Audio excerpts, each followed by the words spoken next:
Salut à tous, vous êtes dans Rex, la revue Express. Ici, on décrypte les infos, les actus et les faits divers. Salut Cyriac. Salut Janice, comment ça va? Bah ça va pas très bien, hein, apparemment. Ah oui, là c'est un peu très chaud. C'est très chaud là actuellement. Donc là on va aller du côté des États-Unis, voir un peu ce qui se passe. Bon, nous on va regarder ce qui nous concerne, en ce qui concerne l'Afrique. Donc on va plus parler des travel bans aujourd'hui. Donc je vais balancer la vidéo à l'écran. Et puis, c'est parti. Hein. C'est parti. 3, 2, 1, let's go! Sur les 12 pays concernés par le travel ban, 7 sont africains, le Tchad, la République du Congo, la Guinée équatoriale, l'Érythrée, la Libye, la Somalie, le Soudan sont sur la liste noire américaine. Les ressortissants de tous ces pays ne peuvent plus, à part de très rares exceptions, franchir la frontière américaine. C'est la stupéfaction pour beaucoup, à commencer, vous le voyez, par la République du Congo, qui ne figurait pas dans la première liste de 2018. Correspondance à Brazzaville de Vivas Mangwana.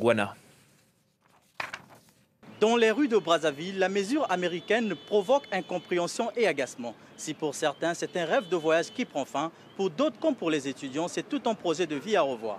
À partir du 9 juin, il ne sera plus possible pour les Congolais d'obtenir un visa pour séjourner aux États-Unis. Les autorités congolaises disent attendre des clarifications officielles de Washington. Nous pensons qu'il s'agit d'un malentendu, évidemment. Le Congo n'est ni un pays terroriste, n'abrite aucun terroriste, n'est pas connu pour avoir une vocation terroriste. Donc nous pensons que c'est un malentendu et je crois que dans les prochaines heures, les services diplomatiques compétents du gouvernement se mettront en relation avec les autorités américaines, ici l'ambassadeur et probablement avec les autorités américaines aux États-Unis, pour lever ce malentendu. Selon une source diplomatique... Comment malentendu? Le mec est dans le déni, quoi. De cette liste travel ban, car les États-Unis ont notamment noté une tendance des ressortissants congolais à rester sur le territoire américain après l'expiration de leur visa.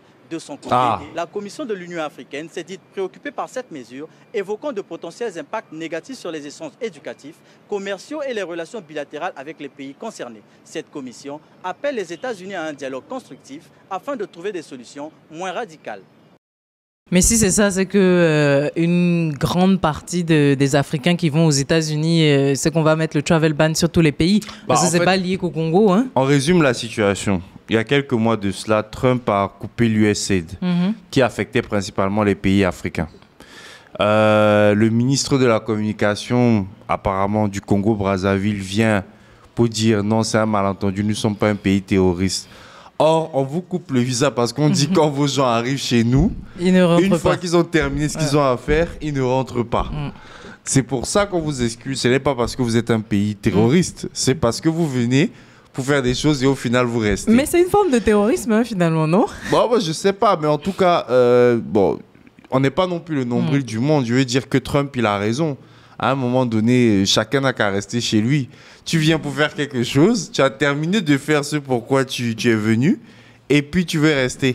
Non, mais moi, je me pose la question de savoir si la radicalisation de Trump est véritablement justifiée. Là où je pourrais, entre guillemets, comprendre, c'est quand on nous parle d'Érythrée, tu vois, toute la corne de l'Afrique en allant vers l'Afrique de l'Est. Oui. Là, pour des raisons qui sont historiques, je peux comprendre, vu qu'il y a beaucoup de remous dans cette zone-là et peut-être des antécédents terroristes, entre guillemets. Ça, on peut essayer de comprendre, mais pour le reste, bon, faut arrêter. Mais qui finance même ces organisations dans ces régions-là? C'est le même pays où c'est même Trump qui a déclassifié les dossiers, donc on n'est pas en train de diffamer ou quoi que ce soit. Aujourd'hui, c'est connu. Mais moi, je ne vois même pas cette partie-là. Bon, c'est vrai que c'est triste, hein, mais ce que je veux dire, c'est que on n'est pas fou. Ça fait des années qu'on crie ça ici. Ça allait forcément arriver. Et puis, ça ne concerne pas que les pays africains. On a la partie sud-américaine avec les Mexicains. Je n'ai pas les images ici, mais on va les chercher dans leurs écoles. On va les chercher. Certains se marient. Et puis malgré le mariage, on te les rapatrie. Hein. Juste après le mariage, on les attend à la sortie de l'église avec les services d'immigration. Donc ça ne concerne pas que nous. Ils sont en train de revoir leur plan démographique et de revoir leur plan d'immigration. Il faut tout simplement accepter. Bon, peut-être il y a une autre vidéo avec peut-être la réponse du côté du Tchad. Donc, je vais rebalancer pareil la vidéo à l'écran et puis on regarde. T'es prête? Let's go.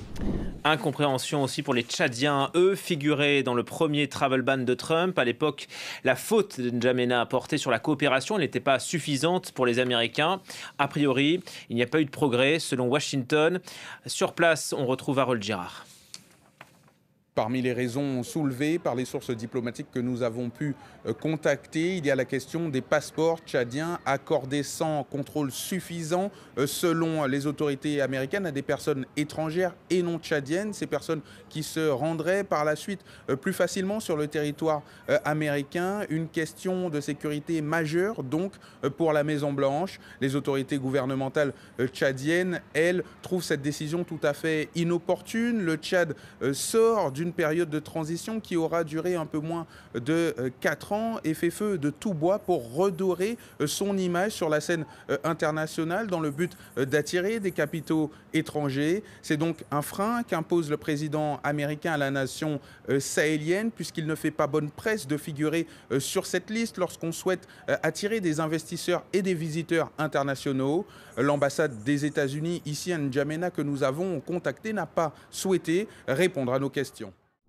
Bah forcément, mais il ne faut pas se voiler la face. Oui, ce que j'allais dire. Le Tchad, bon, je ne sais pas quand est-ce que le divorce a été prononcé de manière vraiment effective, mais en allant beaucoup plus loin en arrière, le Tchad était même considéré comme un allié des États-Unis en Afrique contre, soi-disant, le terrorisme, etc. Mais quelle est ma vision? Le Tchad subit sans doute des représailles dans la mesure où le Tchad s'est ouvertement affiché avec l'AES. On ne sait pas s'ils vont les rejoindre, mais en tout cas, ce sont de fervents partisans de l'AES. On sait tous qu'au Niger, on a chassé les États-Unis comme des va-nu-pieds, etc. Donc, si vous êtes allié avec eux, ça devient l'ami de mon ami est mon ami, l'ennemi de mon... Voilà, tu connais. Et puis, c'est surtout que... bon, moi, je pense que côté Niger, même les Américains s'en foutent. C'est depuis le départ du président Mahamat qui s'en va en Russie, c'est à partir de là que parce que c'est une guerre de proxy finalement ce qui se passe. Tu vas en Russie, tu vas en Chine, t'es plus avec nous. Grossièrement, c'est ce qui est en train de se passer. Et on a la réponse, je pense, qui va s'afficher quelque part à côté de mon écran. On vous mettra la capture, mais on a la réponse du président Idriss qui a dit je n'ai pas les milliards peut-être, je n'ai pas ça, mais il me reste encore ma dignité. Et donc il a bloqué aussi l'accès des visas à tous les... Donc, voilà, il a appliqué la réciprocité. Ils n'ont plus rien à perdre, là. C'est ça. Voilà, vous nous avez bloqué, on vous bloque aussi. Le problème de ça, c'est quoi? C'est que tu as toute la bande sahélienne, comme je t'expliquais la dernière fois, du coup, qui se retrouve fermée aux États-Unis. Et ça risque d'être compliqué. Et encore, les choses que les gens n'ont pas vues. Moi, je n'ai pas vu le Burkina dans les 12 pays. Pourtant, au départ, tu sais, quand ils ont fait un peu le teaser, là, on avait mis certains noms, là. Et tu sais que l'anglais était venu en Côte d'Ivoire pour mettre la pression à Ibrahim Traoré. Or, c'est bizarre. Tu as un commandant de brigade qui dit que tu n'es pas démocratique. Normalement, la suite logique, ça serait que tu figures dans le travel ban. Mais bizarrement, Trump n'a pas osé appuyer sur ce bouton-là. Non, moi, je pense qu'il reste stratégique quand même, parce qu'ils ont conscience de l'influence, que ce soit politique, qu'a Ibrahim Traoré actuellement dans sa position en Afrique. Et je pense que se mettre à dos ce monsieur-là, ce ne serait pas intelligent de leur part. Sachant qu'il y a du business à faire au Burkina. Donc, d'une manière ou d'une autre, les Américains vont rentrer dans la brèche. L'intelligence américaine comparée, par exemple, à l'intelligentsia française, tu vois, qui automatiquement, dès que ça s'est passé, ils ont mis le Burkina sous embargo en enlevant Air France, etc. Aujourd'hui, ça leur porte préjudice. Les Américains ont réfléchi, ils ont dit, je peux même mettre tous les 53 pays, tous les 50 pays même d'Afrique en travel ban. Mais si je touche à l'AES là, le buzz que ça va faire, ça sera même plus retentissant que d'avoir enlevé les 50 pays. Ils sont quand même entre guillemets sur liste orange pour dire que bon, faut faire attention, on a dit. Ouais, mais bon, ça, on sait que ça c'est pour la, on va dire pour la bienséance. Mais ils savent qu'ils ne peuvent pas trop s'y frotter parce que ça devient compliqué. Ils ne peuvent pas ouvertement déclarer un travel ban, surtout qu'il n'y a pas de réels antécédents. Ce serait vraiment trop flagrant que c'est lié à la position politique du pays. C'est ça. Maintenant, moi, je voulais te poser la question. Oui, dis-moi. Parce qu'on a beaucoup parlé de politique, oui, géostratégie, machin, qui ne fait pas quoi. Mais comment, selon toi, cela va affecter le citoyen moyen? Parce que tu as des gens qui ont fait leurs économies, tu as des gens qui font les études, tu as des gens, etc. Le citoyen moyen, si on parle de l'Africain qui veut envoyer son enfant faire ses études aux États-Unis, bah, moi, je veux dire, avec tout cet argent-là, les frais de scolarité aux États-Unis sont exorbitants. Donc, à la limite, j'ai presque envie de dire c'est une bénédiction, ce refus-là. Ça permet de réallouer les ressources. Il y en a qui veulent forcément aller étudier à l'étranger parce qu'ils pensent que c'est une bonne expérience pour leurs enfants, etc. Qui sommes-nous pour les blâmer? Moi-même, j'ai étudié à l'étranger, hein, donc je ne vais pas cracher dessus.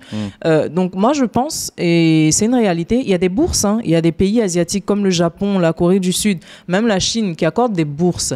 Donc, pourquoi ne pas se rendre dans ce genre de pays-là? Peut-être que l'adaptation sera un peu plus difficile parce que c'est une autre culture, etc.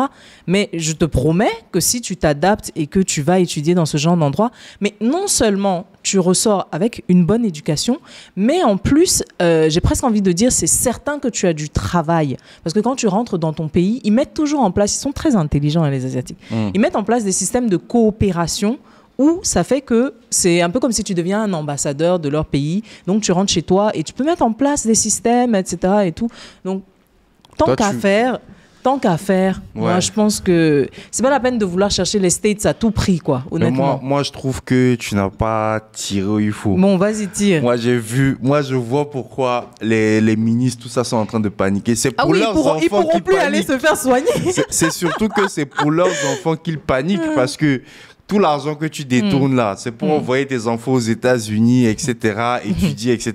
Là, c'est foutu. Là, c'est un pays en moins et un gros pays d'ailleurs. Mais tu as dit les citoyens lambda. Eux, c'est pas des citoyens lambda. Ouais, c'est vrai aussi. Mais pour, en tout cas, ces autorités-là, ça commence à devenir compliqué. Ça veut dire que tout l'argent maintenant que tu as détourné, c'est un pays en moins maintenant où tu peux envoyer ton enfant aller jouer la belle vie. Il doit rester, Trump dit, restez là-bas et puis arrangez vos pays pour jouer la vie là-bas. Mais tu sais, ils disent tout ça, mais il y a toujours des exceptions. Hein. Si tu es un citoyen congolais, grande fortune, je sais pas moi, qui est multimilliardaire dans les affaires ou quoi, tu penses qu'ils vont t'empêcher d'accéder au territoire? Oh, tu iras. Il faut juste être du bon côté de la barrière. Quoi. Exactement. Ouais, c'est pas faux aussi. C'est pas faux aussi.